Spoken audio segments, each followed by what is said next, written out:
My fiancée demanded I match every gift I buy my daughter with equal gifts for her kids. My fiancée has 3 kids, a 16-year-old son, a 19-year-old daughter, and a 13-year-old son. I have one kid, my 14-year-old daughter. She runs cross-country and track. She races at state. Shoes wear down fast. I asked her doctor how often to replace them. He said every 6 months and to rotate 2 pairs, sooner if weeks get hard. After the visit, I took her to 2 sports stores. I told her to pick 4 pairs for the year and 1 pair of spikes. She tried on a few and jogged the aisle. We paid a little over $300. She pressed a thumb into the foam and nodded at the fit. My fiancé was in the kitchen when we walked in. My daughter held up the boxes and talked about rotations and track season. My fiancé nodded but stayed quiet. That night she snapped. She said I was reckless with money and cruel to her kids. If I could spend that much on my kid, I should spend the same on hers. She pointed at the receipt. I reminded her of our rule. We agreed each parent covers their own child. Her kids do not play sports. They sit on games and scroll. The shoes were gear, not a random gift. She got louder. She said I did not like her sons and I made them feel less. That wasn't true. I support them when they reach goals. I asked what she wanted me to do. Buy running shoes for boys who do not run. She said I should buy something equal and that I should have asked first. I said I do not ask to buy my kid shoes she needs to run. She stormed out and slammed the door. In the morning she went silent. I drove my daughter to practice. At home, my fiancé stayed cold. 8 days later, my daughter's old Switch died. That week she ran her conference meet, set a new personal best, and earned a spot at state. I took her to dinner after the race. On the way home, we stopped at a store. I told her to pick a new Switch and 1 game. At home, she set it up and started a save file. My fiancé came back from her parents' house and saw the console. Then she asked what this was. I said I wanted to celebrate the meet and her spot at state. The old system had died, and this was my gift. My fiancé stiffened. She said if I buy my daughter something, I must buy her kids something too. I said I already do when they reach goals. I reminded her I bought her daughter a necklace for graduation,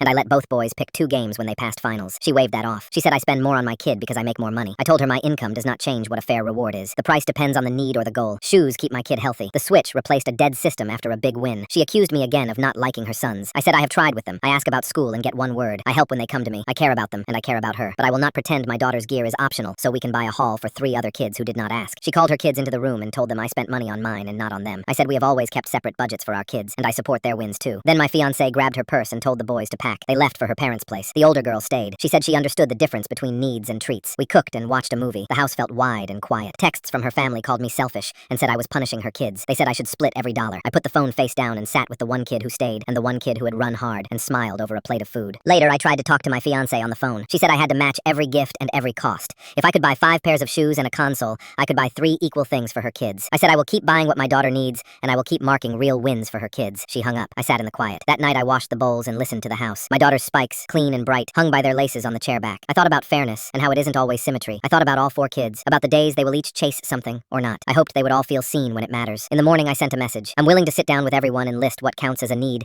and what counts as a reward, and agree to celebrate each kid's milestones the same way, not the same price. She didn't answer. Practice started before dawn. I packed a banana, filled a bottle, and drove my daughter to the track. She stretched and took her warm-up lap. On the way home I passed the store again. A sign in the window said, "We fit athletes." I kept going. At the house the sink was empty, the counters clean. I set the phone on the table and waited for a small plan for how we keep being a family without turning love into a ledger. Now her family is calling me selfish for buying shoes and a Switch. Was I wrong?